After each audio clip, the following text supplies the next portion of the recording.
हमारी खास नजर रहेगी जो दिन भर सुर्खियों में रहने वाली है। आज हमारी पहली और सबसे बड़ी खबर है राहुल गांधी की। आज वो वायनाड से कागजात नामजदगी दाखिल करेंगे। बताया जा रहा है कि वो इस मौके पर रोड शो भी करेंगे। राहुल के साथ प्रियंका गांधी भी होंगी। आज बीजेपी के सदर अमित शाह आंध्र प्रदेश और तेलंगाना के दौरे पर रहेंगे, जहां वो कई अवामी रैलियों से खिताब करेंगे। तीसरी और काफी अहम खबर कागजात नामजदगी के आखिरी दिन की है। आज तीसरे मरहले के इलेक्शन के लिए कागजात नामजदगी का आखिरी दिन है।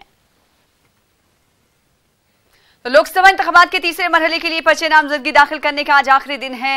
माजरे की पर्चे नामजदगी की जांच कल, जबकि 8 अप्रैल तक उम्मीदवार अपने पर्चे नामजदगी वापस ले सकते हैं। तीसरे मरहले के लिए 14 रियासतों के 115 सीटों पर 23 अप्रैल को वोट डाले जाएंगे। तीसरे मरहले में गोवा, गुजरात, केरल, दमन, दादर, नगर हवेली, देव और पुडुचेरी जैसे सीटों पर वोट डाले जाएंगे।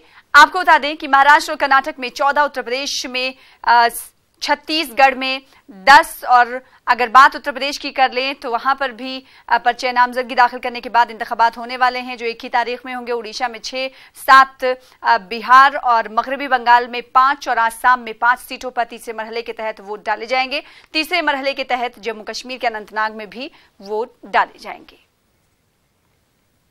इंतखाबात के लिए जारी किए गए इंतखाबी मंशूर के ताल्लुक से कांग्रेस ने मेगा प्लान तैयार किया है। कांग्रेस आज रियासत के दारुल हुकूमत और 30 शहरों में एक साथ प्रेस कॉन्फ्रेंस करेगी। कांग्रेस इस प्रेस कॉन्फ्रेंस के जरिए अपने मंशूर की बातों को लोगों तक पहुंचाएगी। आपको बता दें कि मंगल को कांग्रेस ने इंतखाबी मंशूर जारी कर दिया।